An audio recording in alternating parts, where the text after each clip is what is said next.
She did a good job. What is up? What is up? YouTube, how y'all doing? I swear to goodness, man, this joint right here is an hour and a half long. What? Ronnie Bo is on real life production. Real life. Ronnie Bo goes off on Jay-Z conspiracy and unalive him. You know, the conspiracy about him being, Jay-Z tried to unalive him. R. Kelly, the last wishes, Jaguar Wright and more. Oh my gracious, man. He called Jaguar Wright his little sister. You know, she family. You know, we was all talking. Sometimes we talk behind the scenes. Uncle Mike got the pleasure. I got Ronnie Bo's phone number. That means I'm a celebrity too. That means we talked. Me and Ronnie Bo talked a couple of times. We keep missing each other. I'm going to the Philippines doing stuff. He's doing his thing and everything. So y'all hit that subscribe button. Hit that bell. Let's check this bad boy. Yeah. Here we go, y'all. Bro, why you keep letting her ask me questions, bro? These don't even know how to interview, my nigga. I mean, I'm tired of hearing about paperwork. What? Bro, I brought paperwork for a reason, bro. You let this keep saying You call it.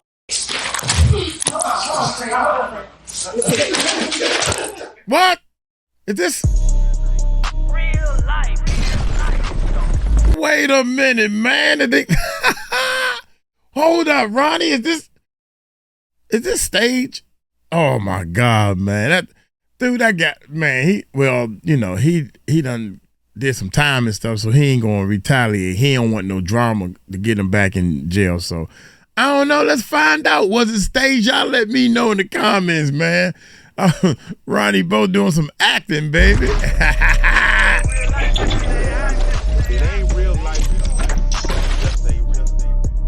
I'm ready to see this now.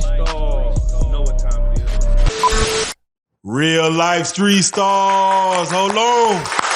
We got them. We got him. Ooh, nah. No, I'm just We got Mr. Ronnie Bo in the building, man. Milwaukee's finest, man. I got to say it. Thank you for coming back. How you feeling? How you doing? Well, look, first I'd just like to say, man, I ain't here to troll old Jay-Z. I ain't here to clout chase off R. Kelly. I'm here to deliver truth. And, you know, truth don't really trend like that unless you scream it. So and the truth shall set you free. And by the time we get to the end of this one right here, people might start praying for me because I'm about to say some very dangerous shit that could get me killed. Hopefully not nobody else because I care about other lives, but I sacrifice mine for the will of God. You know what I'm saying? So, you know, God all about truth. With that, I'm all about truth, and that's what I'm here to bring. And I came with receipts this time. You know what I'm saying? Came with receipts. Yeah, so, yeah, this one's going to be a lot different, man. And I'm a pretty much retire from interviews after this one because I'm going to have to move different. I'm going to have to lay low. But in the midst of that, you know, I'm going to be finalizing my new book deal. I got a new book deal. My publisher guaranteed that it will be a national bestseller. So I'm going to be behind the scenes working on that in my albums. And, you know, we gotta cover a few things. I want to talk about the situation with my dear sister, Jaguar Wright. I want to talk about what's going on in the streets because, you know, right now it seems like the street niggas in the public, they hold street standards to what rappers live by. A lot of these rappers ain't really, some of them probably even been in the streets, but they ain't still really living the type of life and risk that I had to take, the type of shit that I did fed time for, you know what I'm saying? So we can't base our standards off somebody like Young Thug. No disrespect to that brother. He been through whatever he been through to make him the way he is, but like we can never based our morals and standards as black men on a nigga who done threw on some skirts and stuff like that. You know what I'm saying? Stay right there then. And, we got to attack these things one at a time. And, let's stay with Young Thug real quick, if you don't mind. Let me take my glasses off this, though. All right, please do, because, I want to educate the people out there. Mm-hmm. When you do Fed time and you make phone calls, I believe it tells you that these calls are being recorded. Now, does every inmate know that or care that these calls are being recorded? Because looking at what Thug was doing, it's like he didn't give a damn. Or he felt like this ain't going to get out. But first and foremost, let's just start with the phone calls itself. Does pretty much every inmate know that these calls are recorded? That's kind of common knowledge, right? Yeah, for sure. You know that. It'll tell you as soon as you get on the phone. But the thing about that, like even to this day, on my dead brother, bro, I don't do nothing in the streets no more. I done been locked up all my life for selling drugs. My first case, I was like 12 years old. It's on my dead brother, bro. I just got out the feds in the end of August 2021 for another drug case. So, I know what it really is. And Thug, if he want to act like he the most gangster nigga in the world, he supposed to really know what it is. When you on these calls, they listening, it say it's monitored and recorded. So whatever you say, like even to this day, bro, me and bro been rocking for 30 years. I'm 39 years old. We've been rocking every bit of 30 years, and if we talk on, it ain't even got to be a jail call. If we talk about anything that could incriminate me or him, it sound like we talking about something totally different. You know what I mean? Yeah. Because we know better. And Thug and anybody he was dealing with should know better too, if they was real gangsters. So let me ask you first, these calls that are being leaked right now, who do you feel is leaking these calls? Is it the government? Man, what's so crazy? Gunna doing his thing right now. He one of the hottest niggas in the industry. To me, the hottest right now. The only nigga I felt like was hotter than him was Chicken P. And when you look at the numbers, like Chicken P from my city, we from Milwaukee. And I'm not just saying that because I'm a ride for my city, but I'm looking at the numbers. Based on the numbers, it was Chicken P, but other than that, Gunna dominating. So I feel like Gunna got a lot of fans and support. Obviously, he doing them numbers. The numbers show that. So maybe it's somebody in his camp that feel like, man, dude, just keep playing with you. He keep going on you, knowing you ain't really did nothing wrong. You just took a plea, but since he want to act like he hold the standards all the way down, let's show his flaws then. Let's show all the fuck shit that he did, because he did way more fuck shit than you. And he just keep playing with you, saying all this rat shit. Like, people got to stop playing with that rat shit, bro, because, like, even in my case, and I'm going to say on my dead brother again, but even when I caught my Fed case, the nigga who the Fed said I was buying dope from, right, when we got indicted, the paperwork wasn't out yet. This nigga assumed that I was the informant on the case. His cousin was from Milwaukee. It was a Milwaukee, Chicago indictment, right? So I'm from Milwaukee. I know this nigga who his cousin is a rat, but he taking his cousin's side because they family. So when we get indicted, I told him before we got indicted, man, your cousin a rat, bro. So the whole time his cousin is the rat on the indictment, but he started telling people he think it's me. So when the paperwork come out, you gotta apologize. His own baby mama was on my side. He said this nigga damn near cried when he saw the paperwork and saw it wasn't you, because he knew he was bogus. But when you get to that point and you know you bogus, then be a man and be humble enough to apologize and say, bro, I'm out of order, my nigga, my bad. And that's what Thug should have did, but he still want to keep playing with this man and keep pressing on that rat shit when he a bigger rat than probably anybody on that motherfucking case. Yeah, let me ask, because there's some audio that is basically, you hear it leaking. Let's say he's talking to a DA lawyer, but he's basically on the phone saying what he's gonna tell about, what he's gonna I'm gonna tell you what you want to know. Is that considered ratting or like pre-ratting or like precursor ratting? Or I don't know, how does that work as far as a phone call leaks where you saying you gon' cooperate, Man, but you haven't done it. I mean, from what we know, you ain't done it yet. Is that still considered ratting? I'm going to put it like this. In these days and times, people pick and choose what a rat and who a rat is because of how they fuck with that person. If they ego is based on shit they got going on with this person, if exposing him as a rat gonna make me look bad because I'm directly associated with him, then if some rat shit come out about him, I want to try to cover that up, or I don't speak on it. You know what I mean? But Thug, I mean, he did again worse shit than gunning, and people now who should be talking about it don't want to talk about it. You know what I mean? And like, I mean, for one, we can't, like I said, bro, these niggas is rappers. Like, real gangsters don't want all the attention that they thrive off of. That's right. So real gangsters gotta be like more so behind the scene, and we gotta base our morals and standards on real gangsters. Like these young thugs and shit like that, the shit that they doing is not no real gangster shit. All right, so one more question in regards to talking on the phone.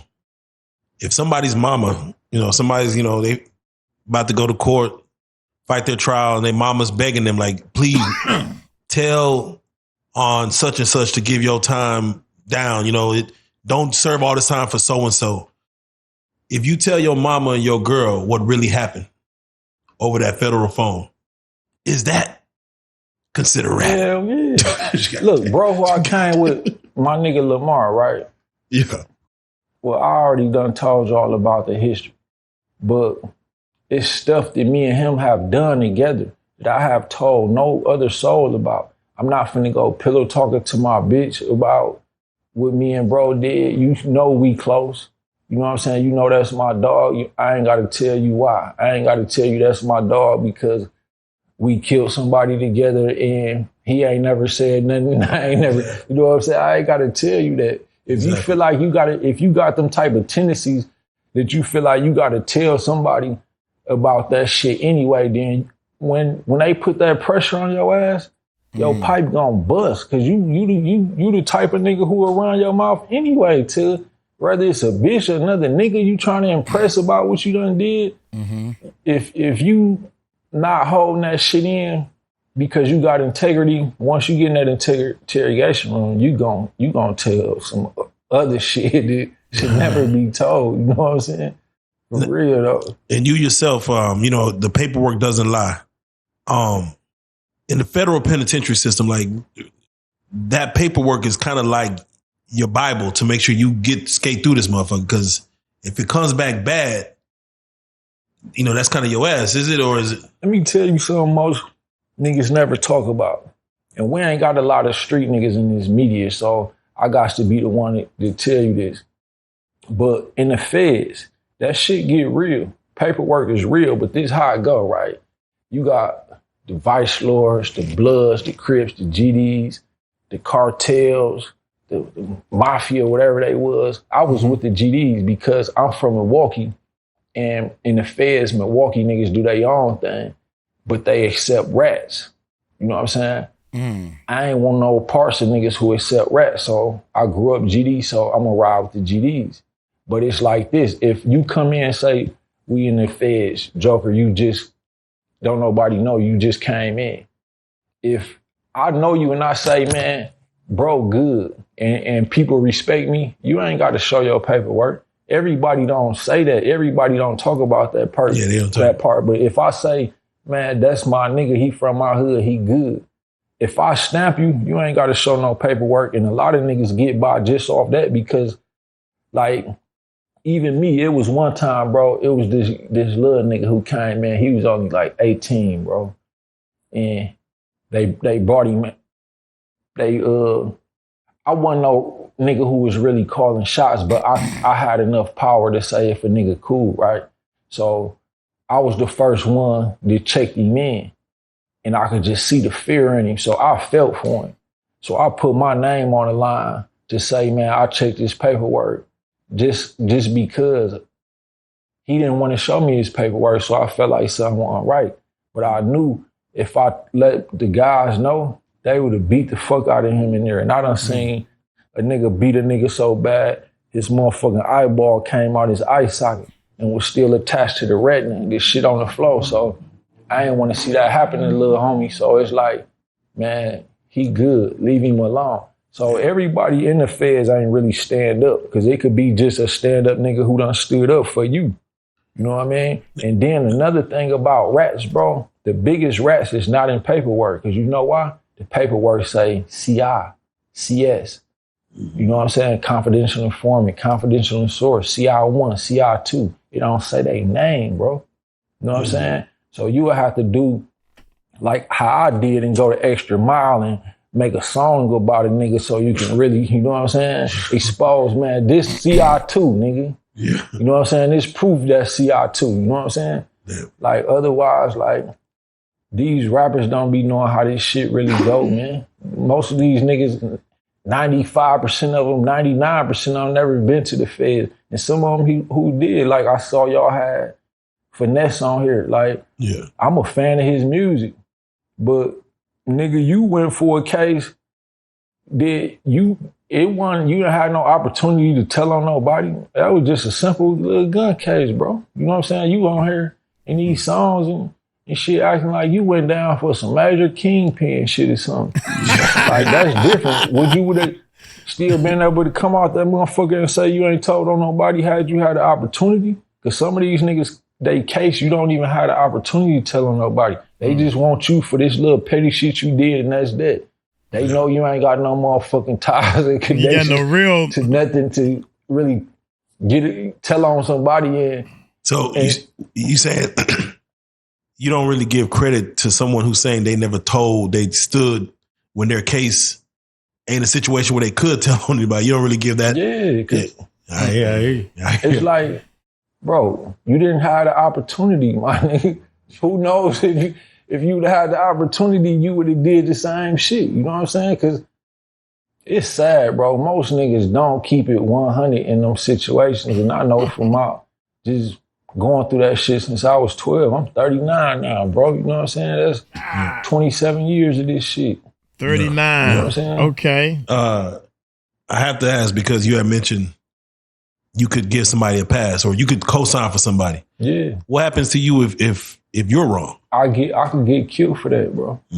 So you taking a risk. That's why you able to do that, because that's understood. Like, if you finna put yourself on the line to say this nigga a stand-up nigga, then you got to get the punishment he would have got. Damn. You know what I'm saying? So that's why they'll believe you, because it's like, man, Bo ain't finna vouch for no nigga and jeopardize his motherfucking name and his ego and his life for a nigga he don't know or you know what I'm saying, a nigga who ain't really right. So they be believing it. And then once one nigga approve you, bro, you could go your whole bid like that. You know what I'm saying? Even if you go to another joint, man, I'm stamped by Ronnie Bo already. You know what I'm saying? Like, the motherfucker looked that up, man. Did Ronnie Bo stamp this nigga? Oh, okay, cool. He good. And you would be good for your whole bid if a stand-up nigga stamp you. I was a stand-up nigga in the feds. Like, that's documented and proven too. And, you know, I brought paperwork for a reason. You know, I'm finna fall back from this media shit for a while. And I just wanted to leave on a note to everybody, everything that I done spoke upon. That shit is documented. I got proof. I'm not no nigga who trolling or clout chasing for attention. This is my real life. That's why I got a motherfucking book deal for this shit. And that's why I'm right here with y'all on Real Life Street Stars. My nigga, I embody this shit. You know come on. So it lets me go to the topic at hand. You was here last time with Pimpin' Kid, you know, and again, he's another cat from Milwaukee, of course, a legend out Milwaukee. And there was a time where we were speaking about Jay-Z, and I thought that because Ken had a relationship with Jay-Z, he was trying to tell you don't speak on it too much, but he actually was leaning more towards, no, man, like, if you sit on this platform and you speak about Jay-Z, things might happen in the situations. And there was a situation in which there was a shooting. And for whatever reason, they implicated Jay-Z in regards to the conspiracy behind it. And I don't know if I believe that had already happened when Ken was speaking on that. If you can you delve a little deeper into that situation or what that was? Man, fuck Pimpin' Ken, dog. I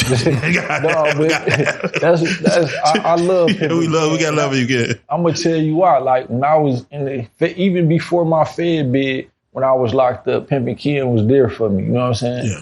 He was telling me what books to read and all type of shit. So I really love Pimpin' Ken. HHF. If it wasn't for that, I'd have said fuck Pimpin' Ken for real because you know what I'm saying? Hey, you kept it kosher. No, because look, when we did that interview, bro, we coming off a 16-hour drive from Milwaukee to here. And it was last minute. I told this nigga in 2023, bro, get me on Real Life Street Stars so I can let the world know that my story is real. Yeah. He didn't do it then. He called me 3 days before he finna come down here. Bro, you still want to go on Real Life Street Stars? I'll get you on there. You know what I'm saying? All right, cool. That's a good opportunity to spread this truth. Yeah. So on the way out here, he telling me, man, look, don't talk about that Jay-Z shit, bro, because last time you got shot because of that shit. And you know what I'm saying? I don't want nothing to do with that shit. Like, he acting like he's scared of Jay-Z. You know what I'm saying? Like, my nigga. A lot of people probably are, though. I ain't gonna lie to you. A lot of people feel like a man with billions could kind of get you erased a little bit. I don't want to put Ken on blast, but when Pimp C got killed, right? They say he died off lane. That's bullshit. And Pimp and Ken know that. And like I said, if it weren't for Pimp and Ken keeping it 100 with me for 20 years, I'd probably put him on blast. But it's a lot of shit Pimp and Ken know about Pimp C that he won't speak on. And I know because we chopped it up with it. And when I said I was going to speak on it, he got mad and he acted like he got scared. So I just want to say, Pimp and Ken, I love you, but stop being scary, nigga. We going to die anyway. You know what I'm saying? Let the world know what the fuck going on. You know what I mean? How much of this industry stuff would you say is conspiracy involved? Like more hands in the pot than what meets the eye? I'm going to tell you like this, right? You know me and Jaguar Wright kind of bonded, right? Yeah. So shout out, Jay. She represent for the females who go through the industry and get scarred. You know, Jaguar Wright, like I got reasons I could be mad at her, but I love that lady. You know what I mean? Who would be mad at Jaguar, man? Man, that's what I want to know. Some of the shit I already done spoke about, but and it might not even be her. Maybe it's her boyfriend. You know what I mean? But see, Jaguar Wright know me like intimately. Like it's this dude from Milwaukee who she was dating, and we ain't gonna even talk about that because I love Jag. Nothing bad. I ain't got nothing bad to say. But back to the point. Jag been through that industry. She know how I go. And she a woman, and she a black woman. So I feel for her, and I'm going to always embrace her as a sister because of that. You know, I represent for the men who been through that. You know, I don't even talk about my history in the industry because it's like, well, I got receipts for some things. Like if you look on the top 40 charts, that's like a mainstream music industry website, right? It's compared to like the Billboard charts. They have an article on there about me for something that happened in 2009 when Young Money, Drake, Lil Wayne, Nicki Minaj stole one of my songs. So I've been around for a minute too, but I've been blackballed. So a lot of people just not becoming familiar, you know what I'm saying, with Ronnie Bo. Yeah. But a lot of the stuff that y'all hear about as far as sacrifices, the evil shit, and I'm explaining to the world like it's never been explained before. Yeah, please do, but it really go on, bro, but it's just a ritual, and a ritual is to change the way you live and to think and feel. And let me explain it. Like, for example, like people always hear me in interviews talk about my girlfriend who a lawyer, right? Like, I really love that lady. I still do. I love her to this day, but we not rocking on the level we was rocking at the time, right? And it came down to the point where either I had to sacrifice my personality and my purpose to cater to her. Sorry, y'all. Or, I couldn't rock with her on that level. And like, I'm not going to sacrifice what God want me to do in this world for no pussy, no female, no money, no nothing. You know what I'm saying? Like, I really rock with God for real now. And what I feel like God put me here to do, I'm going to do it. And if it come down to God saying, nigga, is you going to do it?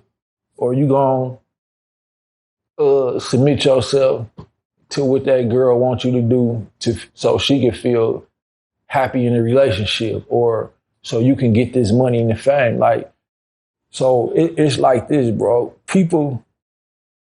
Everyday people in everyday life, you know what I'm saying? In normal life, could sacrifice they self or loved one for a person or some money and fame. And in the industry, when you sign that contract and they say, look, we finna put this money in this machine behind you, but you got to give us your all. You know what I'm saying? They want to know that you really gonna put this contract before your kids, your mama, your wife, your husband, whatever you got going on.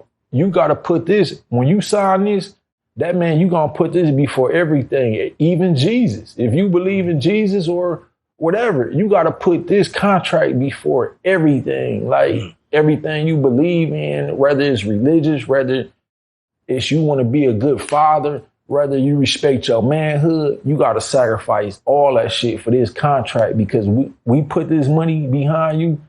This money is everything. We not playing. We going to make a profit, or we going to put this insurance on your motherfucking life and we going to kill you to profit, but we not taking no losses. And that's all it come down to, bro. Yeah, it does seem interesting that, you have like, your Megan Thee Stallions and the other ones that when they lose someone close to them, their career kind of go crazy. And again, I don't look at it as Illuminati. I look at it a lot as really coincidence, but there's too many coincidences to be considered coincidence. So that's something that Jaguar told me, that in this music industry, in this entertainment industry, there is no coincidence. Something's a play. Something's always a hand that's handling it. Yeah. So it makes me ask, for even what's going on with, allegedly with you and, Jay-Z or whatever, should even Jaguar be worried at the time that she was just going at Rockefeller and Jay-Z and the whole entity of Roc Nation? Should she be worried? Like, do you even worry for her? Like, how she be trying to out a lot of this? And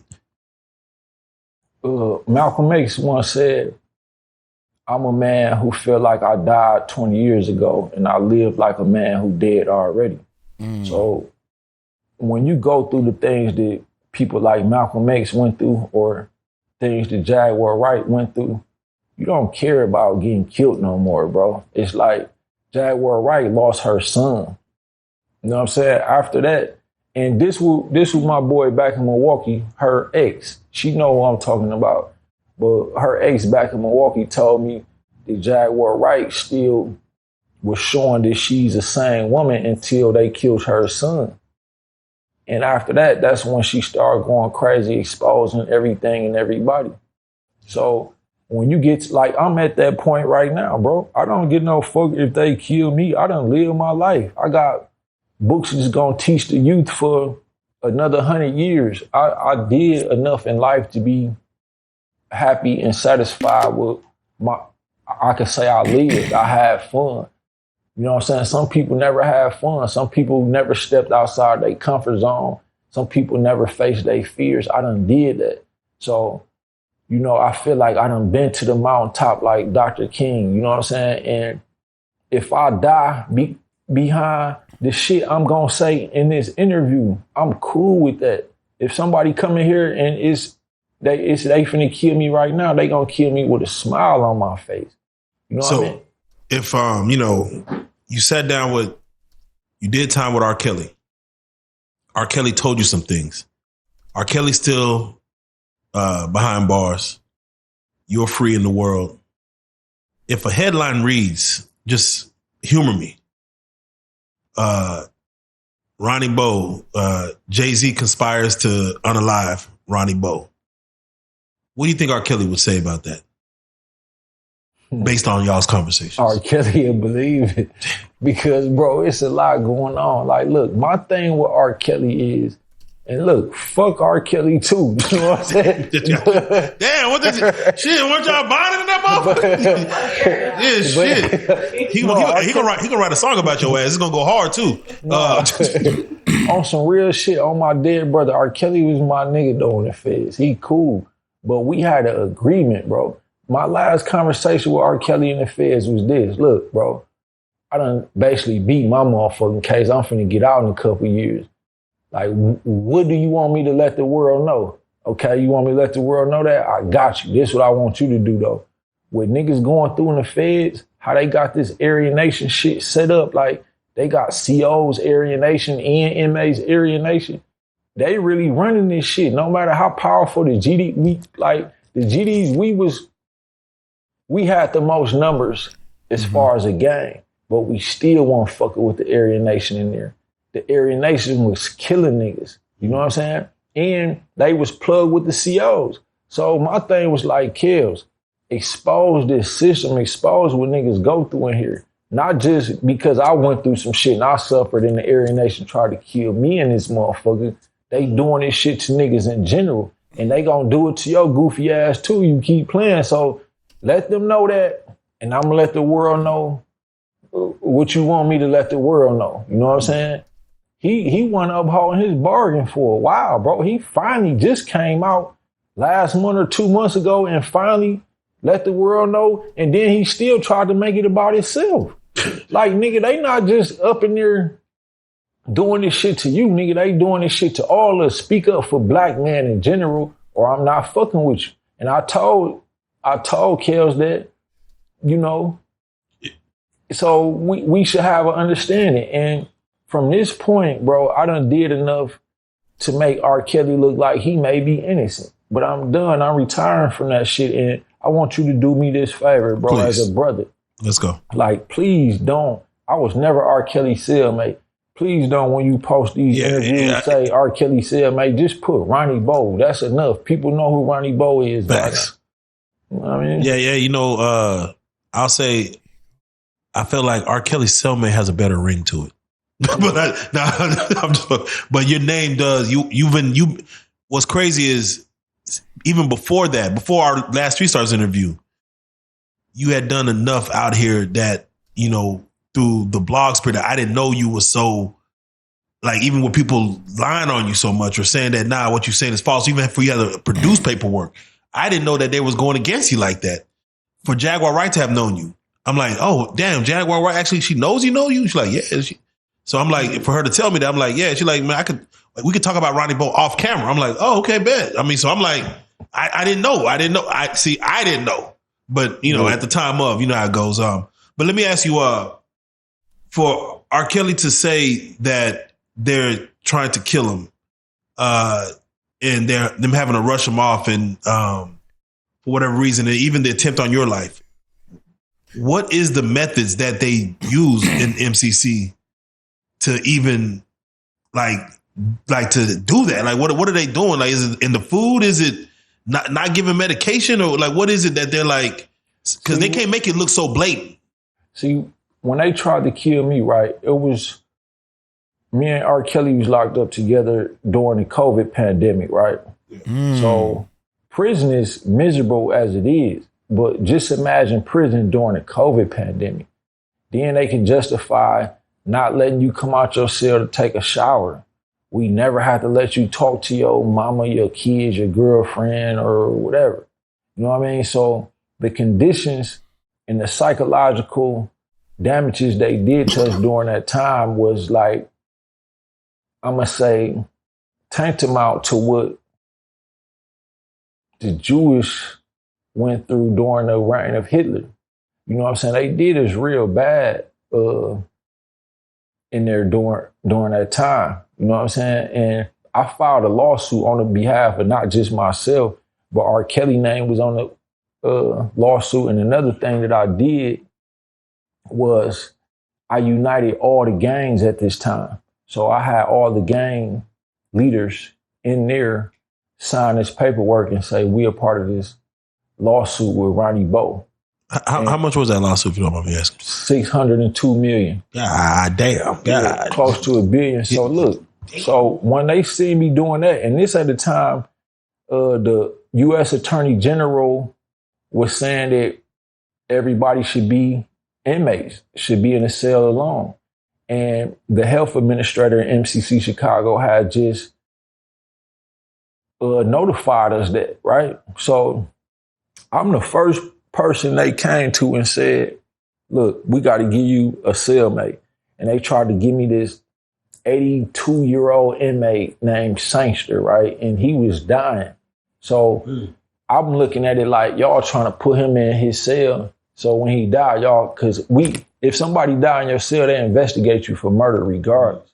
That's crazy. So now y'all trying to set me up like this, you know what I'm saying? So I refused. I said, ain't nobody coming in my motherfucking cell, right? They knew I was going to refuse any cellmate after the health administrator said we got to quarantine alone anyway. So they used it as a reason to fuck with me, right? So the COs hem me up, stripped me naked, cut my clothes off, put me in shackles and cuffs, and just left me in the cell, no water, no care, nothing. Like, just left me to die in that motherfucker for real. And I'm like, wow, they really finna do this? So I'm yelling out the door to certain inmates like, bro, y'all don't see what the fuck they doing to me in here? Y'all ain't gonna say nothing? So then they started like rioting in that motherfucker on my behalf. So I escaped at that time. And then they put me in a cell with somebody who they knew had already tested positive for COVID, right? So they knew I was gonna catch it. And I have asthma, asthmatic bronchitis to be exact. So they already know I got lung disease, so I'm capable of dying from COVID. You know what I mean? So they put me in there with somebody who got it, knowing I could die. I down there died. I had an asthma attack. They see me pass out in front of the whole floor, left me right there again, didn't say nothing. Same thing. They start rioting on my behalf.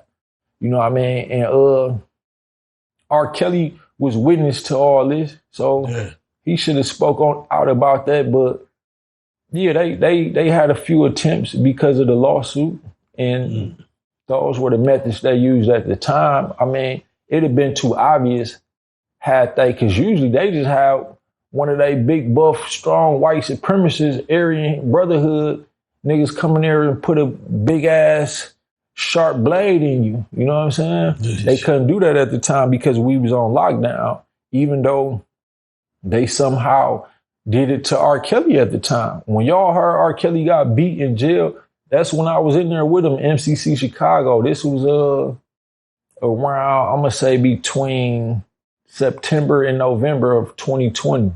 Yeah. And I was actually on Unit 6 at the time. He was on Unit 19. The nigga didn't have a blade, but it was a white boy who attacked him. You know what I mean? And when we fast forwarded today, this same organization probably gonna kill R. Kelly in there. I hope they don't, but you know, they use any methods. The method they use on me was the necessary methods they feel like they had to use then, but if it come down to it, they have somebody put a blade in your ass too. What does one have to do to move units? In the feds, like I need to get out of this unit. I need to get to another spot. What does one have to do without making himself look like, man, you a bitch?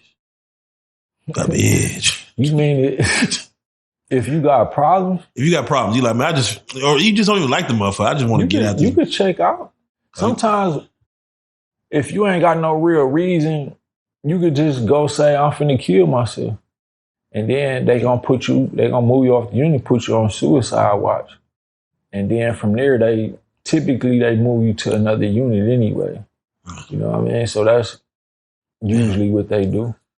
Definitely, Godspeed on your lawsuit. Definitely fight the good fight. There was another situation, man, in which a Fed, I believe, got arrested under your watch, man, on your birthday. Can you break that story down? Because, even that, we talk about coincidences and things of that nature. And this is one of those things where I'm like, nah, ain't no such thing as coincidence. That is God, bro. God for real, bro. Look, God don't give no fuck about me being a gangster. Yeah, that's or crazy. Using profanity or none of that. I do God's will. You know what I'm saying? The way that I am is the way God want me to be to relate to the people who he trying to reach. And I done wrote books on my lessons from God. You know what I mean? So when I got indicted and the feds was trying to frame me in a case, God wasn't finna let them get away with no shit like that. God don't play like that, man. Not with his real ones. The ones who don't went on the front line about it.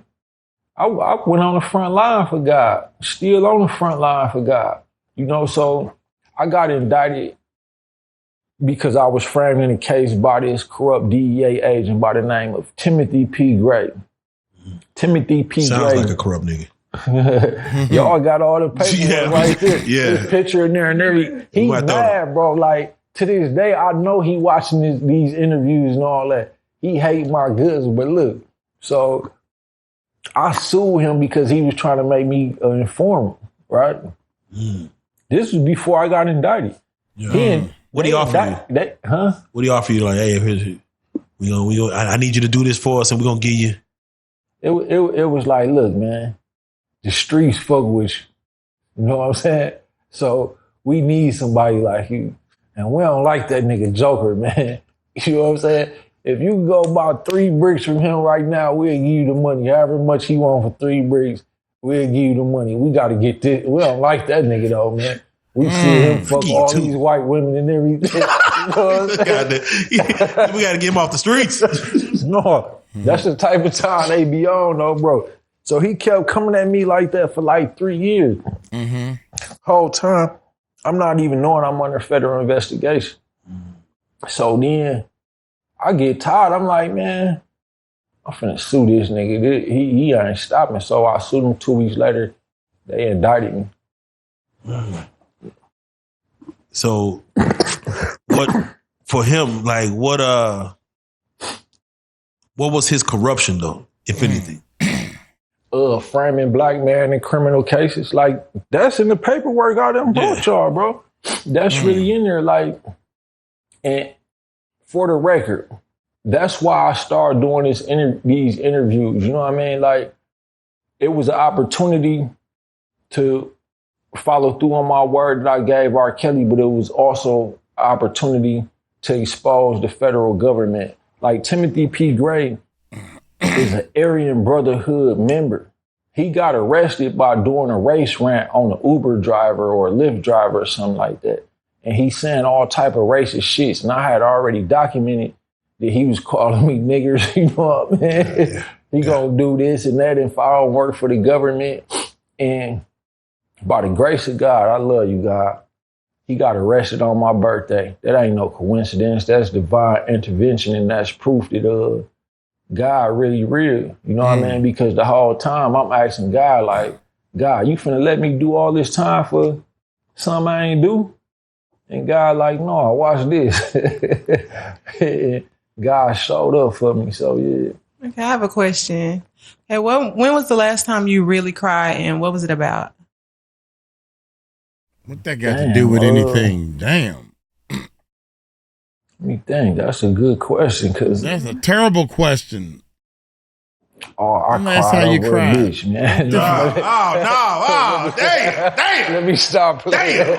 I do, y'all. See, look, you remember last time I did the 2 interviews. One of them was on Pimp McKeon time, the trick and the pimp. Yeah. And I played the sucker, right? Yeah. 48 laws of power say play a sucker to catch a sucker, right? Ronnie Bo ain't no sucker, baby, but I played a sucker to catch a sucker. And with all due respect to Pimp McKen, I love him. But on a big stage, I showed that Pimp McKen was a sucker. You know what I'm saying? By playing the sucker, because you know what? I made him admit to some sucker shit. When y'all go back and watch the interview, you will see. But for the record, I was acting on there. I was on my Tupac shit. Juice.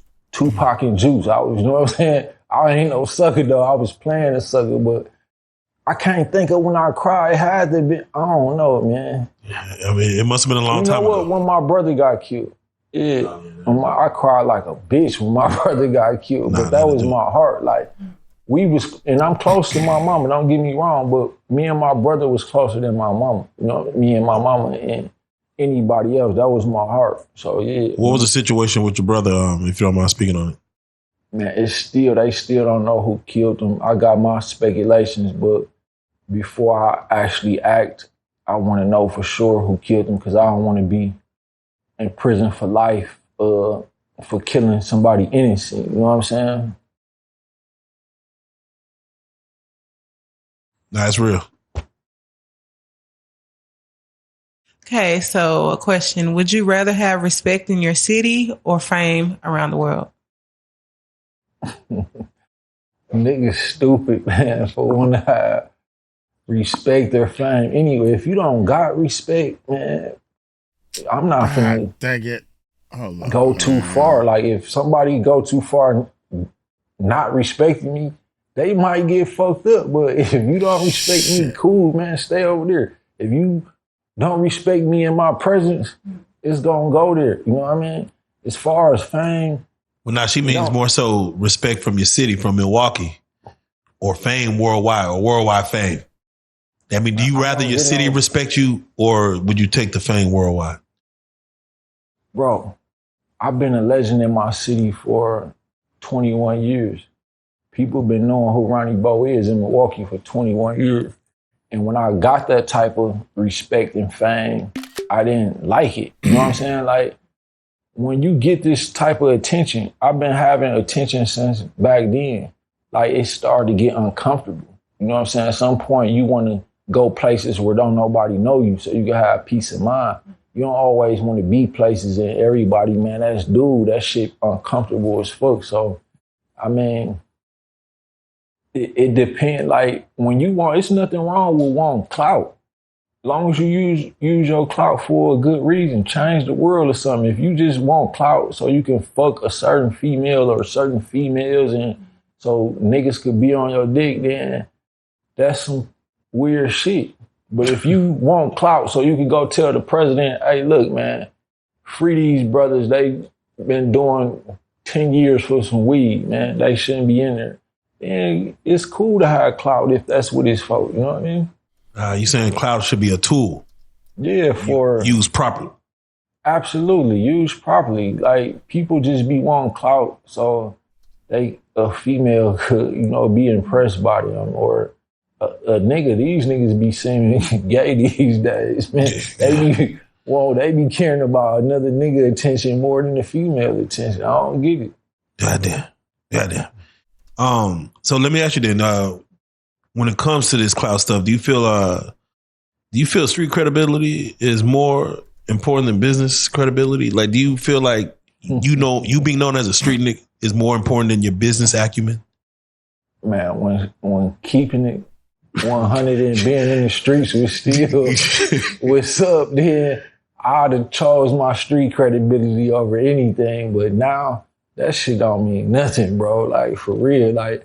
Business credibility, absolutely, for sure. If I go in the bank and say, I need $250,000 loan because I'm trying to buy these couple properties or start this business or something, like, why would a nigga want street credibility over that? You know what I'm saying? Goddamn. That shit don't mean nothing no more. You got niggas like Young Thug who don't publicly wore dresses and lipstick and got his fingernails painted and shit, who street niggas looking up to now. Like, I don't want that shit. I don't want no street credibility no more.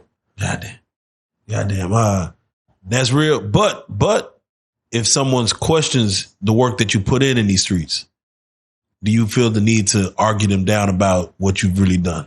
Absolutely not. Cause then I'm scared they gonna tell on me about some shit. I was hoping I got away with it. You get the bragging. You get the what's his name? I forget his name from Philly. God damn it. He get to telling free the guys, but yeah, nah. You gotta keep it real.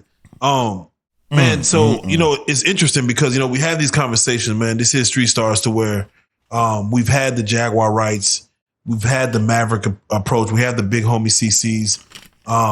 And it seems to be like, again, the conspiracies that are alluded to, some of it's true, some of it's smoke.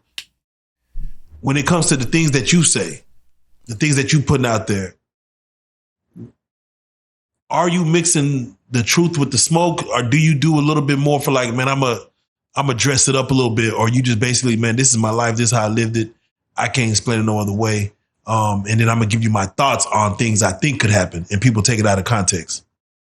See, the media and the public, they so used to people getting on these platforms for clout, for the wrong reason, and just saying shit. You know what I'm saying?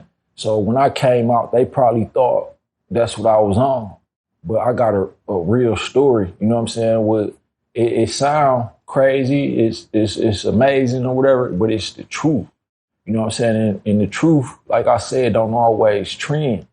You know what I mean? People like rumors and gossip go further because you could put so much sauce to it. You know what I'm saying? The truth is not that much to it. You know what I'm saying? And so it ain't as interesting.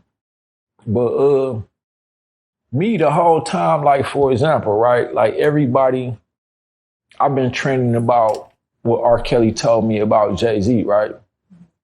But when I start talking about what R. Kelly told me about Jeffrey Epstein, it's different.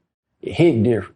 Like I done did a lot of interviews about that and they never came out. And it's like, why? You know what I'm saying? Like I could bash another black man and say, R. Kelly said this what happened with him and Jay-Z. And this why y'all shouldn't like Jay-Z. But when I talk about what R. Kelly told me about Jeffrey Epstein, which I feel like everybody should be more concerned about, it's like, nah, we don't want to talk about that. Why do we like talk about our black celebrities to where that is more of a conversation than something that happened over on their side? Do you feel like it's just because we're mentally segregated?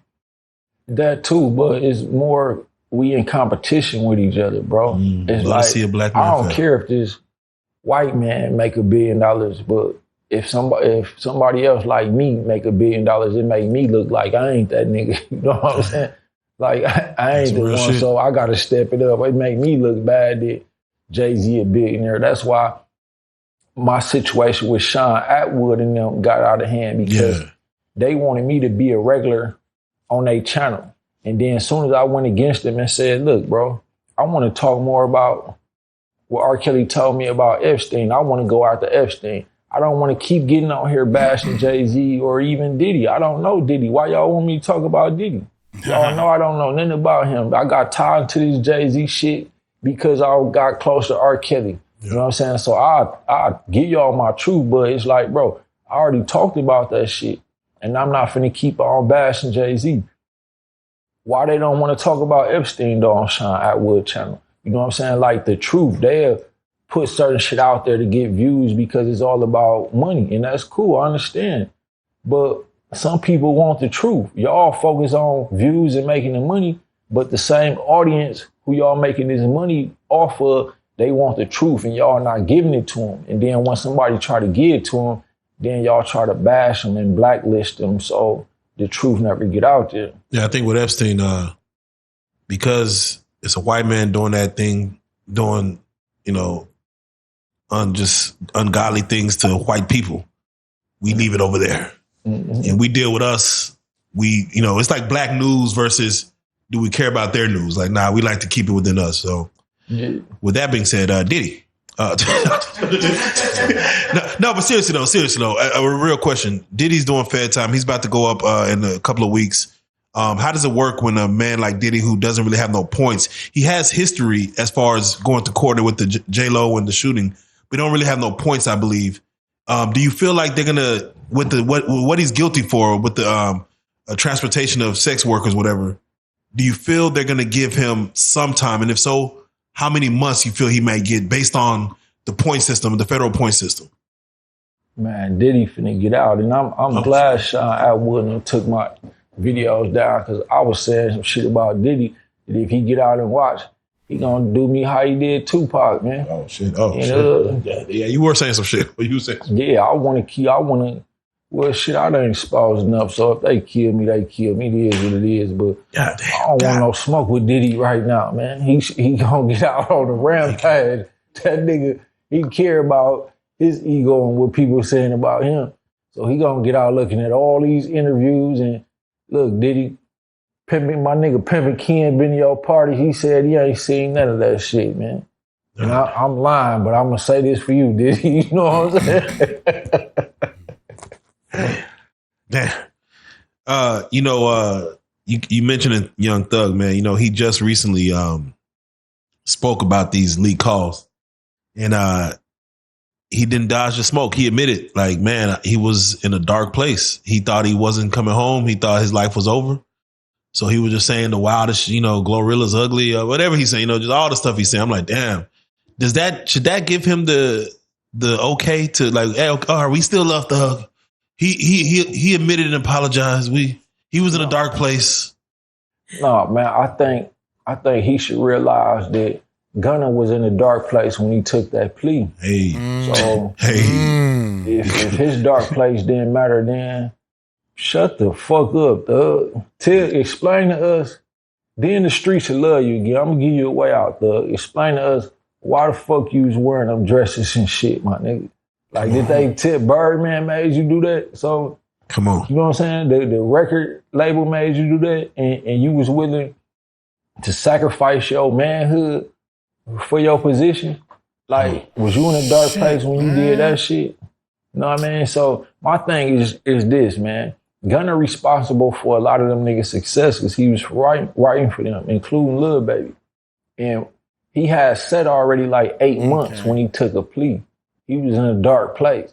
But he went in the interrogation room talking to the police for 2 hours though.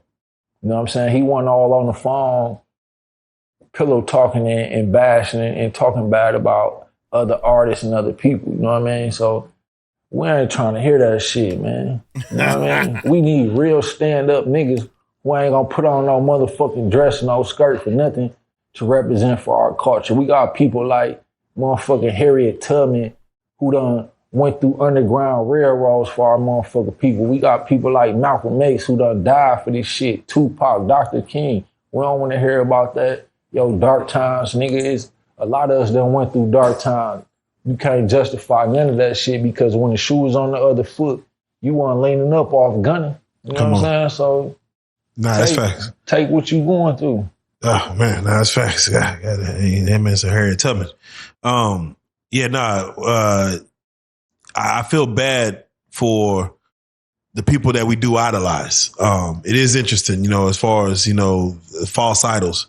For those people who do fair time and get out, man, a lot of people, when they see you did time and you get out, why do you feel it's so necessary that someone feels like he snitched to get out, especially if he gets out early? Like, oh, he must have told to get out.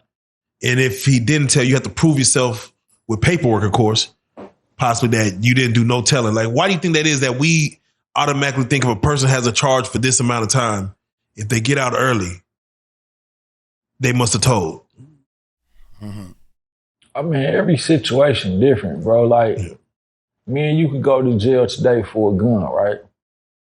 Yeah. You could get right out if you don't got no record. I might have got caught with guns 3 times before. So I got a habitual. They carry 15 years. You know what I mean? So it really vary. You know what I'm saying? And real stand-up niggas who done been through that, we don't too much care about showing no paperwork. We know what's going on. We know the people who matter. Like, for example, in my case, when I got indicted, like I told you, dude assumed that it was me, the informant. And then when the paperwork came out, he felt bad. But the whole time, I didn't care. It's like, Why do you assume it was you? Was it facial, or was it your name was because being said? It was two people close to him, his cousin and me. So the things that they knew, it could have either came from me or him. So he assumed because this is my cousin, I know he ain't gonna do it. So it's got to be both. You know what I'm saying? But even then, like real gangsters who've been through that, even just a real person, you ain't got to be no gangster, man. If you just 100, you got morals and values. Like, we only care about certain people because it's like, I only was dealing with these 3 people. So why everybody else give a fuck about my case? We ain't never did no business together. I ain't never sold y'all shit. Y'all ain't never sold me shit. So why is y'all gossiping and talking about somebody telling? These the only motherfuckers I've been fucking with. So if they don't care about that shit, I don't get no fuck with nobody else in. And like in my situation, everybody who I was dealing with knew. You know what I'm saying? So except for dog who assumed temporarily, and then, you know what I mean, he had to humble his motherfucking self. And man, I don't wanna, cause I don't even got no resentment towards him. But I have to admit that he got his ass beat in the feds for even assuming that I did some police shit. And then you got to tell, oh, no, I thought. No, you don't. Because that's another way you get fucked up. You can't call another stand-up nigga the police if they ain't. Because how people move is like, you say he the police, so we might beat him up or even kill him. Now, we done did that for nothing, because we took your word. So now we got to fuck you up. You know what I'm saying? Because your word ain't bond. That's how I go in the feds, though. And speaking on the feds again, it's just for educational purposes. Boosie himself takes the plea. They're about to sentence him. Based on, again, the feds go on points. Do you feel Boosie will do time, or will they give him like a probation sentence or something based on just points alone and him already having the 5 years behind him? And that was state that he served last time. I mean, from what I'm hearing, I ain't looked into his case, but in cases like that, you have mandatory minimums. And when you have a mandatory minimum, you can't get under the mandatory minimum unless you tell. My bad, y'all. So Boosie talk all this gangster, super street nigga shit too, man. I hope. I wish he would have went to trial the way he be talking. You know what I mean? And he done already got away with some super gangster shit, man. He should have left it at that, but he still want to be on Vlad acting like he the Superman of street niggas, man, and just doing too much. So, I mean, his son got caught with a switch on him. So, I mean, there must be some street shit going on. I mean, his son got got the shit, had it on him. Like, when you go through shit, ain't no way I'm finna I got a son. Yeah. That'll be grown in 2 years. You know what I mean? Like, I've been through all this shit. Ain't no way I'm finna let my son go through the same shit that I... Yeah, you got too much money to, nah. Son supposed to be put up. Like, why you got caught with a switch, my nigga? This alone carry 10 years mandatory minimum. Like, you didn't tell your son that, and why he got to be in danger anyway? You know what I'm saying? Like, let somebody else inherit that danger. Your son, though, like, this shit don't be making sense, bro. Should people walk around, if they're going to do a crime, should they know the time that it comes with? Like, if you're going to do this crime, at least know in your state what the law is, what you might face as a minimum or maximum. At least know what the hell's going on. I teach that in my book, The Trap Scriptures. You know what I'm saying? Like, the way I explain it there is like, okay, in a boxing match, Terrence Crawford finna fight Canelo. Yeah. I'll be there. I can guarantee you, I'm a huge fan of Terrence Crawford. Put your money on Crawford. He sit back and study his opponent. He know everything he can and can't do. And he gonna prepare for that. So in the streets, that's the biggest fight you can fight. You need to study your opponent. You need to know the law. You need to know what the fuck you doing and how much time they carry for show. And you need to know if you get caught, what you gonna do to get up out that shit without telling on your people and going out like a bitch. You know what I'm saying? You got to be prepared for that, and you got to fight it the right way. Could you tell us about the song that you put out about an informant? Like, could you tell us about man, that? These all police ass what happened niggas. with that? You said what though? What happened with that? What were the consequences for that? So look, right. This is when I was still fighting my Fed case. This is before I really beat it. The informants was saying I was the informant. You know how bad that hurt when you know you a stand-up nigga and you going through all this shit and it's like, you gonna still play you? Bro, I wasn't gonna even expose you, but now you saying I'm the informant. So, pissed me off. So I tried to channel my anger in the song. You know what I'm saying? I vented through the song, put the song out. Now I got a U.S. Marshal warrant for some new shit for intimidating witness tampering, some other shit they put on there. I turned myself in. But my thing was, I don't care. It's cool because now y'all gotta admit that they was the real informants. That's all I wanted. So put that shit in that paperwork. You know what I'm saying? Now the paperwork, if anybody Google the United States versus Ronnie Martin is my government name. Ronnie Bo is my real name. You know what I'm saying? Sound confused. But Malcolm X, his government name was Malcolm Little. His real name was Malcolm X. My real name is Ronnie Bo. My government name is Ronnie Martin. When they look up United States versus Ronnie Martin, it's going to come up. He did a song about a confidential informant. There we go.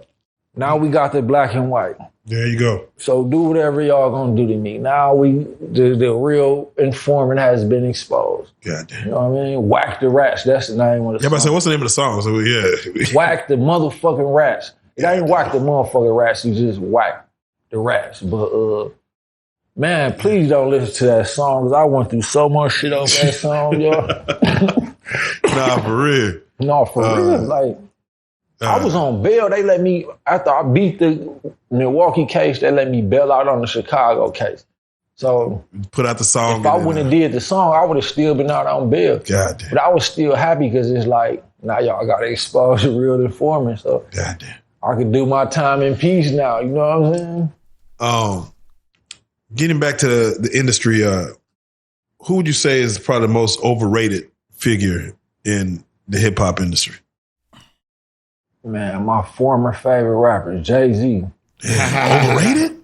Overrated like a motherfucker. Because when I go back and I listen to Tupac, and it be like, damn, this nigga was really touching our heart and soul. You know what I mean? He was really one of the real ones. Then I listen to Jay-Z, it be like, this shit hot, but you have that machine behind you. So that's why it hit the charts. Because now when I listen to it, it be like, man, this shit weak as a bitch, man. Put your keys back in. Man. I went back and listened to that Justin Timberlake, Jay-Z, and I'm like, at the time, that shit was like, nigga, this that mother. I went back and listened. I'm like, what the hell is he talking about? Yeah. He talking in parables. I'm like, what the? So I said, no, but you know what, bro. That's another interview Sean Atwood and them took down. The interview with me and DeHaven, Jay-Z. Yeah, JD's right hand, yeah. So look, I ain't gonna say I pressed DeHaven during the interview. I'm gonna send that to you though. You might be able to incorporate that into this. But I made DeHaven basically admit, bro, Jay-Z was an informant since back then, right? You knew that, right? Damn. He admitted it.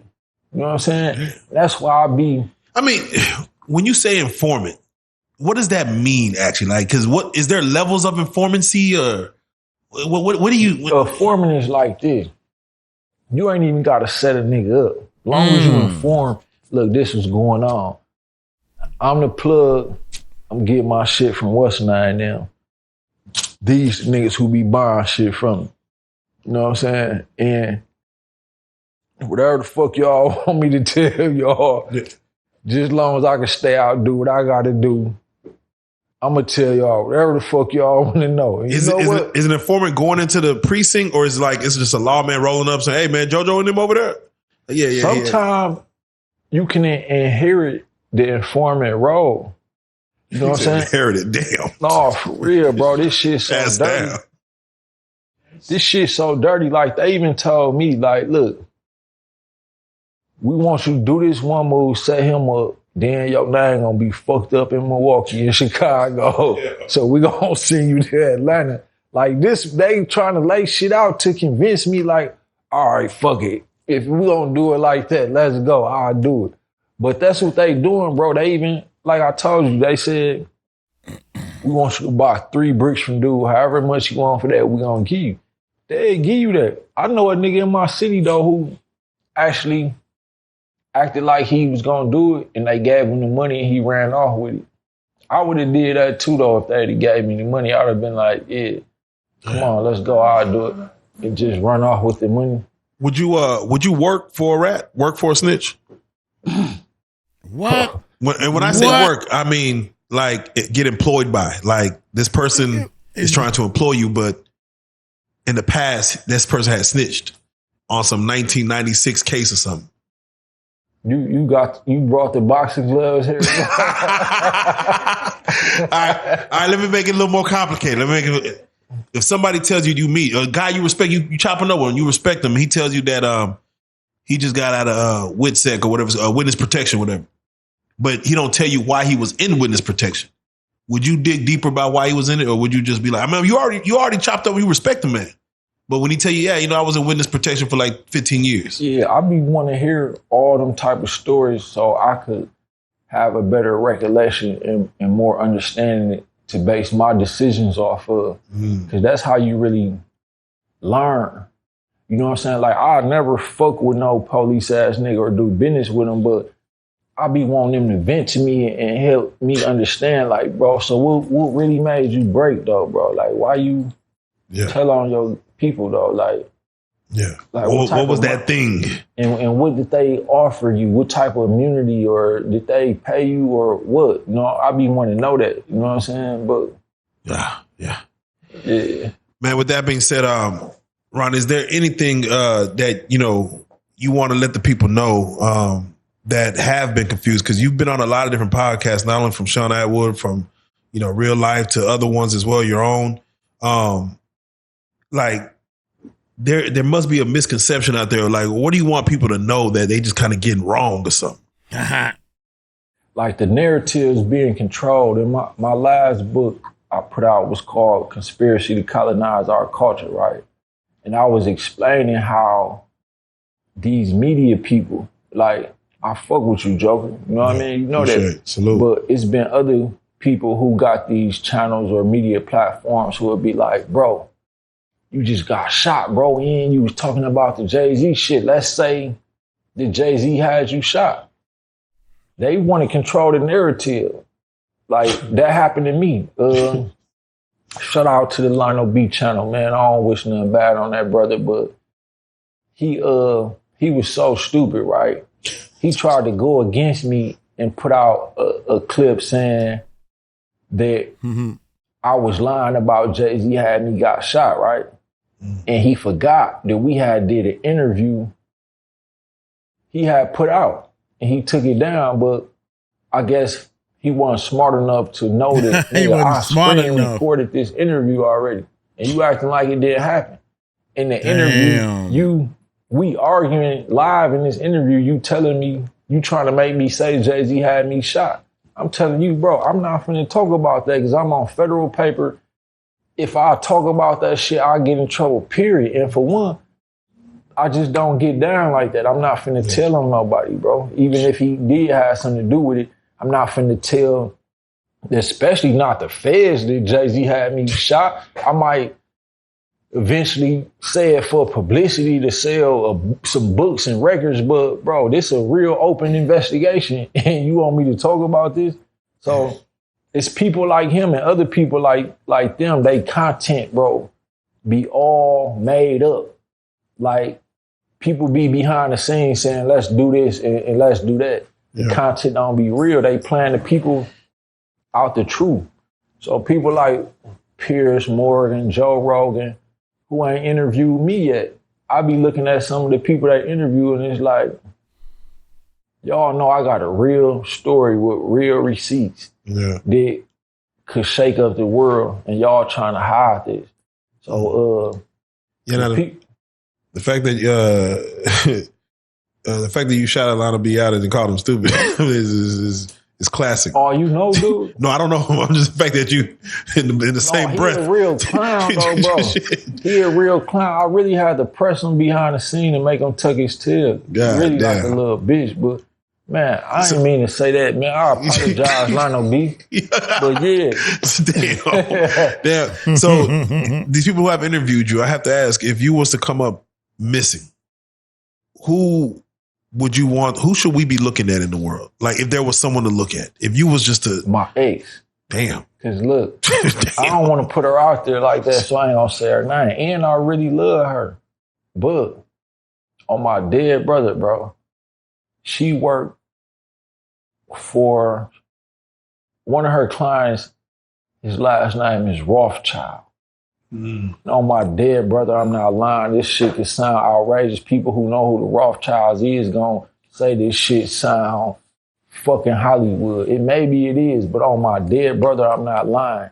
He owns insurance companies and other companies, and she represent him as his attorney. Wow. But damn, I'm saying too much, joking, bro. Damn, nah. Hey, listen, it's your story to tell, shit, and we ain't live. No, but go ahead. I don't want you to come up missing, but when you say that Rothschild's name, I love her though. But look, I don't think she be on that type of time. But she my chief confidant. Like I vent to her about everything you must I be have pissed going her off. through, and I think she really love me. So I don't know how she gonna take what I'm saying. But if I come up missing, goddamn, she know every fucking thing that's been going on and everything about me. So I think somebody should contact her and be like, man, what's up with Ronnie Bo, man? You know everything about this dude, man. You know what I mean? Man. Lastly, I got to ask you about, in Milwaukee, there was a high profile murder that happened with, I believe his name is Teezy. Tweezy, I apologize. Tweezy. Mm-hmm. Can you speak on, as far as that situation, what happened? Who was he to the world, if anything, and what, if y'all had a relationship, what it was, if you knew him by any chance? You know what's crazy, bro? Tweezy was definitely somebody to the city, if nowhere else. Yeah. But what's crazy, I had just did an interview about Tweezy and my situation with him, which wasn't good. Like, for the record, I'm not no type of nigga who going, okay, he died, I'm finna jump on the bandwagon, act like I was just so down and riding with Tweezy, because it wasn't like that. Me and him wasn't seeing eye to eye at the time of his death. I would have never wished death on him, so I never try to troll and say nothing bad about him, because he got loved ones, you know what I'm saying? And I don't want to inherit no unnecessary beef. If it come, then I'm a motherfucking shark, so we can spill blood. But it's unnecessary because my situation with him wasn't that deep. And he was connected. Like, anybody who was somebody in the city knew Tweezy. He gonna make sure you knew him. But he was a club promoter, right? And I don't think being a club promoter is really that safe in certain cities no more, bro. I stopped being a club promoter back in 2014 because it's like this. When you a club promoter, your success is based on your connections and the people you know. So if you develop a relationship with niggas who known for killing people and you letting them in free, giving them VIP passes or whatever every time, people who they beefing with gonna start looking at you like, oh, so that's your people? And then, according to what I know, that's what happened. Like, it wasn't even about him. They saying that whoever killed Tweezy was trying to kill some other people, but Tweezy was associated with him. So it's like, okay, there go one of them right there. Now we lose an innocent life and a good life, you know what I'm saying? And I ended up getting caught up in the middle of this shit because there's another promoter, podcaster from the hood. This nigga named Too Real was close to Tweezy, and he was acting, once Tweezy got killed, he was acting like he was so hurt. He kept doing these interviews, fake crying and shit. Yeah. And then he tried to put me in the midst of it. And it's like, I actually liked the nigga at first, like his moves. We was locked up together in juvenile prison, so we had history. But when I seen the fake shit, you know, I got a dead brother. And when he got killed, it was people I knew he didn't even fuck with like that, faking like it was all love. Oh, damn, my nigga Woods got killed and this and that. And I'm looking at social media like, man, bro, you didn't even like my brother. You know what I'm saying? So when I seen it happening with Tweezy, and the nigga Too Real was trying to tell me, bro, Tweezy name in the algorithm is going crazy right now. You could go viral by posting something about Tweezy right now. And it's like, bro, that's what this is about. You act like this show, nigga. All right, I'm finna expose your bitch ass. Yeah. Because if I do what you telling me to do, it's gonna make me look bad. It's gonna, everybody know I ain't fuck with Tweezy like that. You know what I'm saying? Rest in peace to that brother, but just on some real shit, he didn't fuck with me like that. I didn't fuck with him like that. So if I get on here doing that, it's gonna make me look stupid, my nigga. And I'm finna make you look stupid for telling me to do it. You know what I'm saying? Like, it was so crazy. Like, last time I came and did the interview here, Terrence Gangster Williams popped up, Birdman, brother. Oh, right? yeah. So he came to Milwaukee like a week before Tweezy got killed, right? And, you know, when you go to certain cities, it's like, let me call this person, get up with this person for that. So he called me trying to get up with me. But people had already sent me videos with Gangster, with Tweezy, or the nigga Too Real. And it's like, even Too Real, like, I'm a humble nigga. I would have did business with you, but we weren't like this. And me and Tweezy had our little issues. So it's like, oh, if you up here with them, they can help you with that. And now I don't feel comfortable because I don't know, like I never got to the point that my dislike for Tweezy was like I wanted something to happen to him, but I didn't know how he was thinking. You know what I'm saying? Like, nigga could be setting me up. So I didn't do what Gangster wanted me to do. You know what I'm saying? Because you just gotta be careful how you move out here. You know what I'm saying? Facts.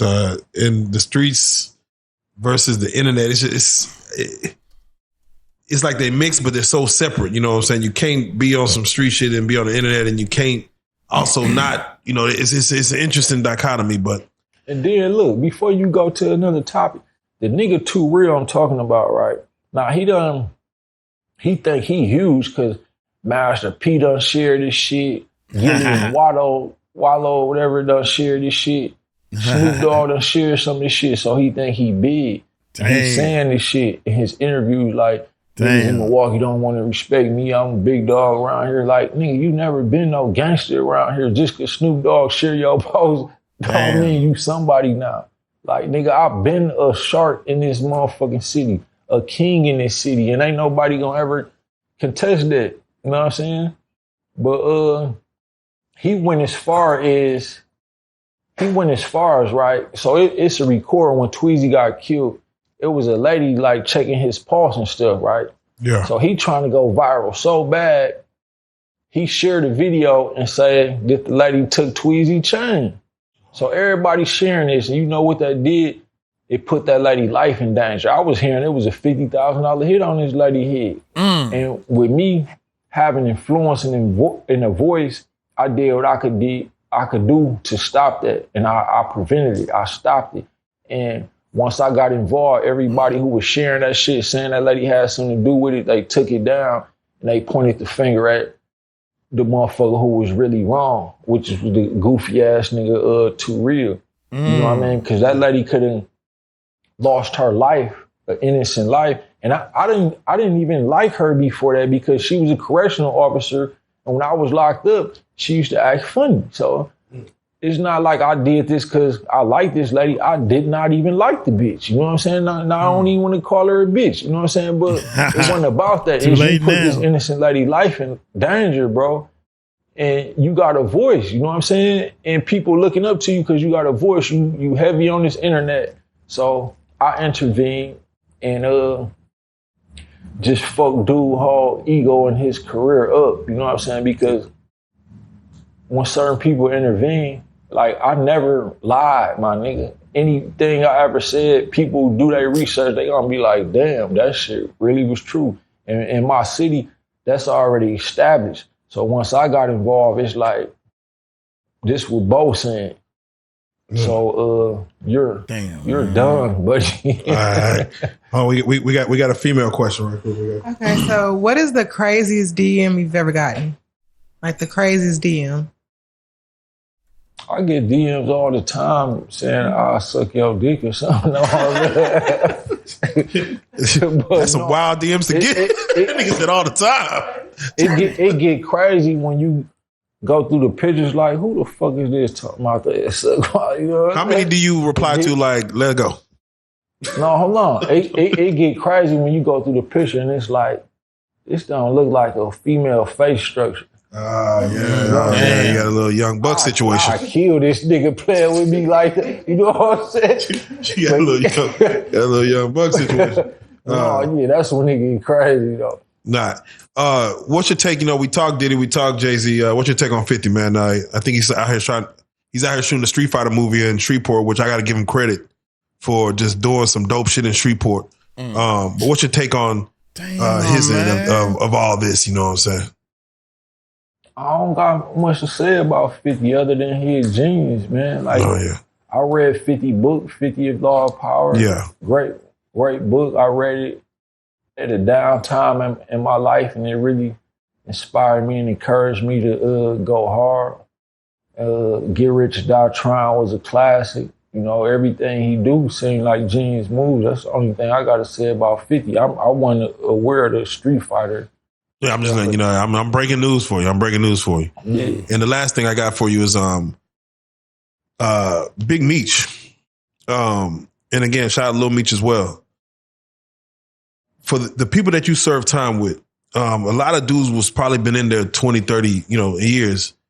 How quickly does someone, do you feel, can get out and to do that much time in the feds or whatever? How much time do they need to transition to be a normal nigga out here in the streets? Like, it doesn't seem like it happens overnight. And I say that because Meech does look like he's still transitioning into this society. How long do you feel it takes? Before I get into that, bro, please. Could you just come have a seat right here? You ain't got to say shit, bro. I know you don't want to be on camera, but... Yeah, come on, man. This is your moment. Yes, sir. But and y'all branding too. Oh, the brand is real. But no, this brother right here, he got out and got straight positive, man. He fixed his credit actually while he was in prison. So when he got out, he was able to finance homes and cars.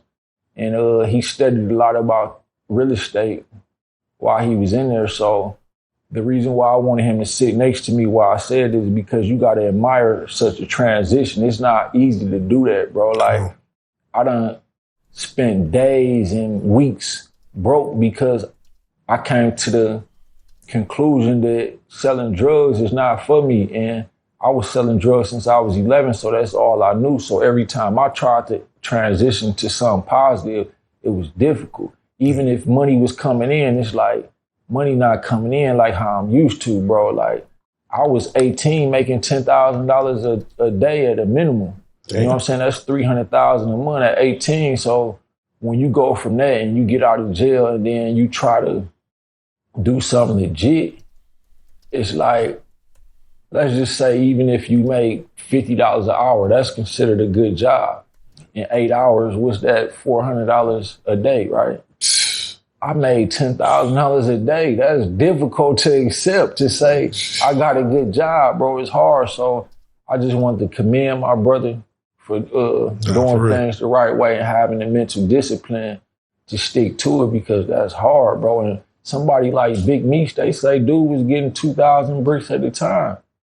That's a lot of money. Yeah, think about that. So anything legitimate that they offer him now is not compared to what he used to, bro. Yeah. So I hope, I hope he stay focused and disciplined and patient and just understand, like, ain't no money really like dope money. You know what I'm saying? When you was really deep in that, and when you get that up, you got to start having real discipline and patience to do it the right way. And one thing about Big Meech that I want to speak on that I admire is his organizational skills. Like, I know people in Milwaukee who was fucking with Big Meech during this time. He knew how to pick out certain people and say, I'm gonna go to the club in Milwaukee, and dude seemed like a real street nigga, and I'm finna let him know I got bricks. That's what he was doing for like 20 years. People didn't even know about Big Meech till he got indicted, but he was uniting people in every city and state, bro. Yeah. He showed organizational skills on a Fortune 500 company level. Yeah. So with that, what I got going on now with this grind mode movement, like, I'm finna do a tour called Every City, because I'm gonna target every city. You know what I mean? And I'm going to try to do what Big Meech did, but on a legitimate level. You know what I'm saying? Starting with a 8-ball level. Like, these shirts and stuff going to be for sale. We going to sell skin products, cosmetics, and everything you can think of. You know what I mean? Yeah, and I need one of them. We going to, like the streets, bro, when you talk about finding the plug, it's because you're getting the product for the cheapest price. So you can sell it for a cheaper price than everybody else selling it for and make a profit. So I want to do that on a legitimate level, like sell everything that you can think of and just put my logo on it and get it for the cheapest price from manufacturers from other countries and stuff like that. Just change the whole ideology of what a plug is, because if I got a manufacturer in China who gonna manufacture all this for $10 and I can sell it for $50, that's a high profit margin. So I could tell my people in these other cities and states, like, look, y'all could just sell it for $20. That's a good deal. And just give me this so I can go back to the store and manufacture it and keep the movement going. You know what I'm saying? That's what I'm doing. And Big Meech did that on a high level, but he just did it, you know, in a way that's considered illegitimate, which cost him to be sentenced to 30 years. But my thing is that we could do that same shit on a legit level and get rich and become billionaires. And I want to teach those type of economic principles. You know what I mean? Definitely, man. All right. With that being said, Elder, you want to post? I'm gonna get some salutations, but you want to post? You want to say anything? You can't really hear you, but did you want to give any information, or you good? I'm good. I'm just here supporting my brother, man. All right, damn. Ronnie Bo. Again, you can see. You gonna stay seated, or I'm gonna get. All right, yeah. I'm here to support, bro. Whatever you need me to do. Ronnie, this is a time where we got to make sure we promote the book. We got to promote the new shows, what you got going on. We got to let people know what's coming next with you. If you don't mind, put the people on game as far as what's coming up, what you got out already. How can they get back into the world of Ronnie Bo? Well, the latest book I've been promoting is called Darkest Fantasies of the Richest Freaks. The subtitle is What R. Kelly Told Me About Jeffrey Epstein. That came out. It's been about a year now, and that's why these headlines have been going crazy about Trump and Epstein, because I pointed that out before it became viral. You know what I mean? So release the Epstein files. Yeah, for sure. Anybody who want a copy of that book, this my last interview. You know what I mean? Oh, and I'm gonna give out this number. They can text me or call me directly. I got 3 cell phones. You know what I'm saying? I'm going to give y'all this one, all right, which is 414-810-9090. If you watch this interview and you like it, comment, subscribe to the channel, you could request a free copy of the ebook, and I'm gonna email it to you or text it to you.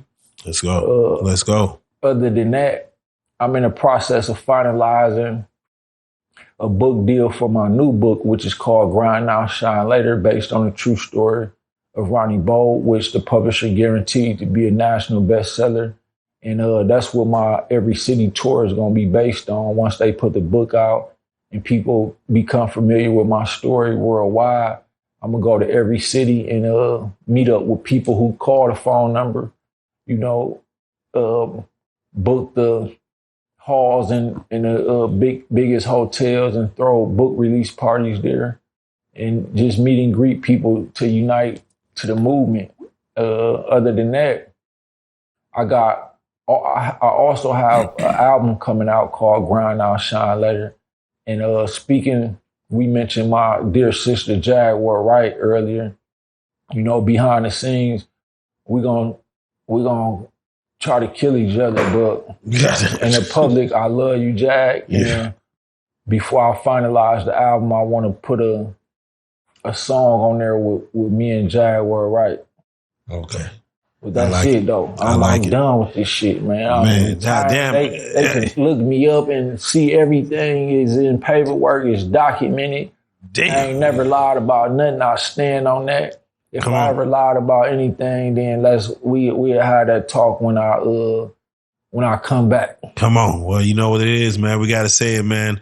The one and only Ronnie Martin. Ronnie Bo.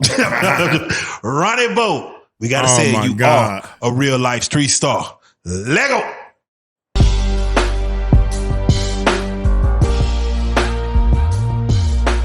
Down, da da down. Shout out real street stars, nigga. Come on, man. Well, hey, what happened to this part? Come on, man. Well, see, hey, that was scripted. This was a little script they did. Why you keep letting her ask me questions, bro? These don't even know how to interview my nigga. I mean, I'm tired of hearing about paperwork. What? Bro, good acting. I brought paperwork for a reason, bro. You let this keep saying You call it She did a good job. That's a good job, man. That's a good job. It's clear that was staged. It was set up and everything, man. I talked to Ronnie Bo. I actually did an interview with Ronnie Bo, and he was talking about that guy. I can't even remember the boy name. I try not to dwell on that stuff, man. And this dude, well, you know, we can say it, make it look like this. You know what I'm saying? I mean, everybody want them clicks and views, baby. And everybody got their own way of doing these clicks and views. But anyway, Uncle Mike gonna get on up out of here, man. I am hungry. I'm going to McDonald's and get me some.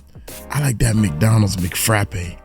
I'm hooked on the McDonald's McFrappe, man. Y'all take it light, take it slow. Y'all tell him Uncle Mike told you so. Peace out.